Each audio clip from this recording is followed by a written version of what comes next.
Hey guys, welcome to today's YouTube video, and today we're going to be going over the best chess opening for beginners as black.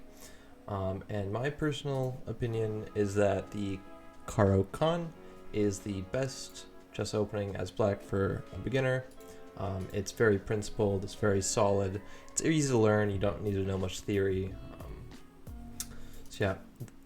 Caro-Kann starts after e4 and c6. It does not start after d4 c6. That is completely different. Don't play that. The Caro-Kann, named after Horatio Caro and Marcus Kann, is popularized by them in the 19th century. So that's why it's named after them. I'm gonna essentially go over my experience with the Caro-Kann. In my experience with the Caro-Kann, what the most popular responses are, and what I recommend against them. So first, I'm just going to show you the basic moves. The main move is d4 after e4. It has to be d4 second, because if you play it against d4 immediately, you can get moved order, and now you're playing the Slav defense, so that is not the same as the Caro-Kann for obvious reasons. So these are the basic moves, and the most popular response in my experience as a chess player, which I played the Caro-Kann up until I was about 1700, is the advanced variation, e5. And the main line is to play bishop f5 here. I'll mention that, but I actually don't recommend that. It's more theoretical. I think the more concrete approach to the Caro-Kann is c5. I believe this is called the Botvinnik-Karls variation. And the idea is very simple. You're not actually gambitting a pawn, because it'll be very easy to win back later. So the idea is after d takes c5, you just simply play e6 and go after the pawn. If they try to defend it, with example with bishop to e3, then you simply put your knight onto d7, and you are forking the pawns. So this has two attackers, one defender, and this has no attacker. I mean, this is no defenders and one attacker. So it is a fork, and you will win a pawn back by force.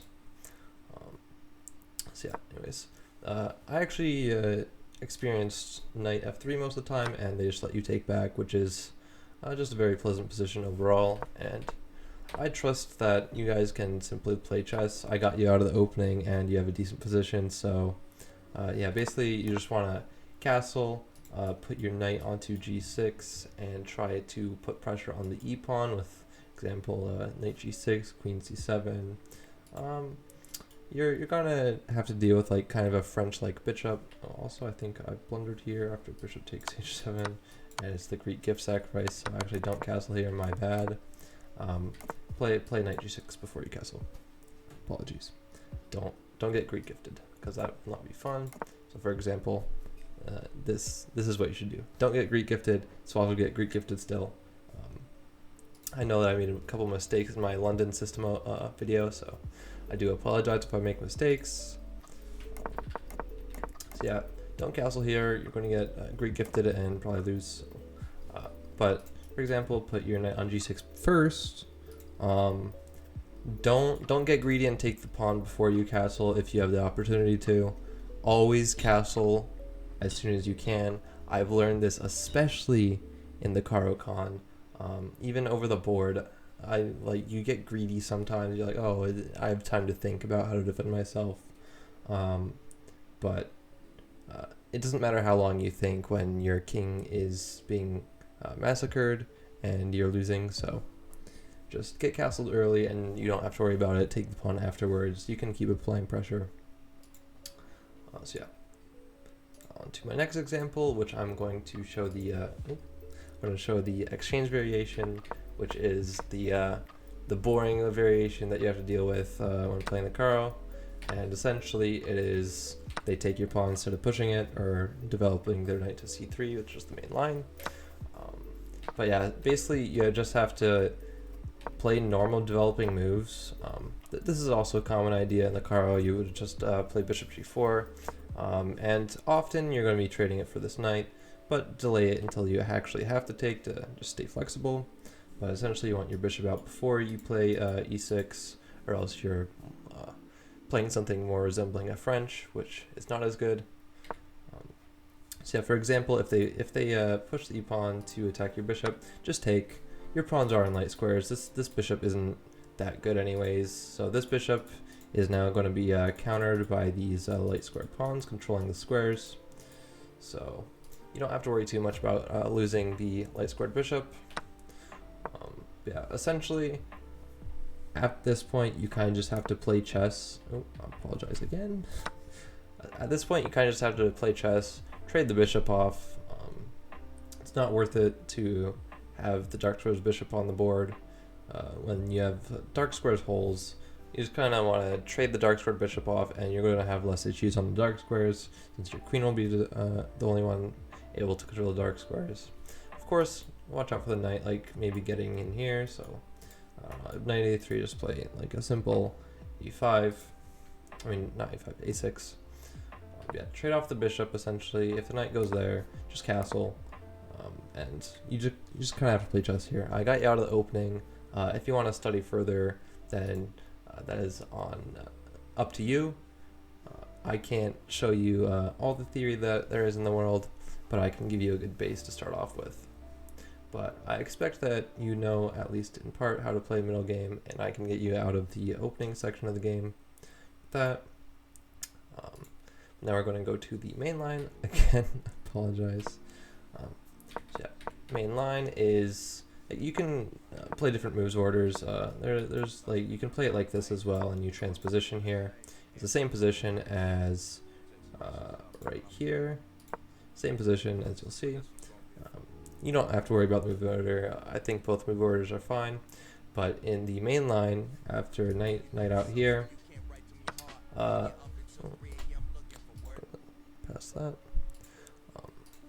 But yeah, you're going to take the pawn on e4, and what I recommend is called the Tartakower variation, which essentially you're going to damage your own pawn structure. After knight takes f6, you're going to take with the e-pawn, and this is essentially, instead of taking towards the center with your g-pawn, it keeps a better pawn structure, and you're going to be able to castle kingside, since your pawn will still be on g7, and your king will be safe. So essentially you want to play bishop out to d6 and get castled ASAP. And if the knight goes to f3, you can actually put pressure on your opponent very quickly after rook to e8 check, bishop blocks, and you have very aggressive bishop f4. So after queen blocks on e2 or d2, you take, and apply pressure with queen to e7, just putting pressure on this pawn. And the only moves that are any good for white are king to f2, which is just a little bit crazy, but that's stockfish for you. And the other move is e4, but here you can just simply play f5, I believe. Yeah, you can play f5 or you can play c5, so those are your two pawn breaks. And the reason you want to play c5 is, first of all, to break in the center. So after takes, just play here, or you can take back the pawn, it doesn't really matter. And then you're going to be developing your bishop with the pin onto g4. This is good. So yeah, at this point you kind of just have to play chess. Again, fill in the blanks with your own study. I'm just showing you the ropes. And one unusually common opening that I see against the Caro is the Hillbilly. And this is technically a gambit, but I don't think I've played anyone below 1600 that knows how to play the Hillbilly. So what they'll do usually is they'll just take the pawn and move their bishop back, and you're just very comfortable the entire game. This is bishop just staring into nothing. You're going to take this since your pawns are on light squares. You're going to put your bishop out to an active square and get castled, and again, it's just a very solid game. You're playing the Caro. You're not going to get like significant advantages in the opening unless your opponent blunders, which always be looked out for because people actually do often blunder against the Caro-Kann. Yeah, I actually did put the line in here that you're supposed to know against the Hillbilly, but I assume that you'll rarely see this, so it might not even be worth spending the time to memorize, but I'll show it anyways. So basically the idea is after d takes e4, they want to checkmate you on f6, but just play g6 and they have to go back and you play knight f3 and you get castled and you have fianchetto. You know, you just play normal moves here. You're up a pawn and you don't necessarily have to care about this pawn. Just try and get castled ASAP, develop your pieces, play normal, solid chess.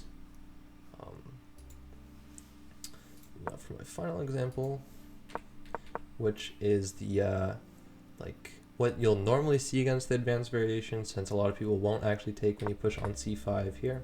They won't take, usually in my experience, they won't take. But essentially what you're going to do is you're going to develop your knight. The most popular, which is actually slightly inaccurate, is c3, but I've literally seen it in a majority of my games, which is why I'm showing it as the main variation of the advance. Yeah, essentially you want to pin the knight to the queen, play e6. If they attack your bishop, take the knight. The bishop is not that strong. Your light squared bishop is not that strong. And you're going to be, after they bring their bishop out to e3, for example, you want to play queen to b6. I found this like always to be a good move, even though the computer sometimes doesn't agree. Again, when I see always, I don't mean like always play queen b6, because it might be a blunder. Like for example, I don't know why, but you know, the knight might be on some random square. Just don't lose your queen, please. Please don't lose your queen. Yeah. Essentially, the reason you want to go queen b6 is because after the bishop comes out, it leaves the defense of b2, and also you want to be applying more pressure onto d4. For example, after castles, you can take, and take this pawn, knight d2, and you take another pawn. This has actually happened in a surprising amount of my games in the Caro. But yeah, essentially you're just up a lot of pawns, but after you're up a couple pawns, don't really care about losing another, just get castled ASAP. You're not really looking to win all the games just with pawns here. Please just get castled after you win a pawn or two. Don't go pawn hunting. Just trust me. You'll get yourself in trouble. Get castled. Your pieces are not developed. So bring your knight out to one of these squares, bishop out to e7, and get castled. Don't think about it, get castled. Yeah. I believe I did have a sideline in here. Yeah. Yes, I remember this. I remember. After bishop here, and if they take your pawn, which is actually the top engine move, so you might see it, I don't know. Essentially it's because they can protect it with b4. Don't get greedy here. You're going to lose, and I'll show you why. You'll be like, but this pawn was defending this pawn, and the knight's pinned, so I could put more pressure on it, right? No. This is the same idea as one of the tricks in my tricky chess video. Knight takes e5 wins for white, because after you take the queen, by the way, it's already plus 10 in this position, so just no, you're not just losing a piece, it's plus 10. After you take the queen, which is the best move, bishop b5 check, queen blocks, only move, bishop takes here, and then look, your bishop's hanging, your rook is hanging, and you can't even castle anymore. So don't be greedy. Get castled, please. Just castle. It's the best thing you can do. Yes, I don't think I went over this one. Yeah, if they play your bishop out, which I've seen sometimes because, you know, it's a pin, so people like to pin. Yeah, just play e6. You don't really have to worry about it that much. After you get your bishop developed and they have a pin on your knight, just play rook c8. Support it a little bit more. Why not? It can't hurt really. A6 is like rarely a great move, so kind of avoid that. Just instead play knight e7 and get castled. Castle to unpin your knight. Don't play any other fancy stuff. Just castle, please. Just get castled. It's the best thing you can do. But yeah, I think that covers like most of the basics for the Caro-Kann. If you're a beginner, this is really easy to pick up. I played it since I was 1100 all the way till like 1700-ish, and it was very reliable. It was definitely a very reliable opening to know. You really don't have to memorize like anything. Just learn as you go. That's what I did. I didn't really memorize any theory. I kind of just like analyze my games afterward and be like, oh, okay, this is a good idea here, and fill in the blanks as you go. Yeah, I think that does it for today's video about the Caro-Kann. Good luck in your games. Don't forget to like the video and subscribe.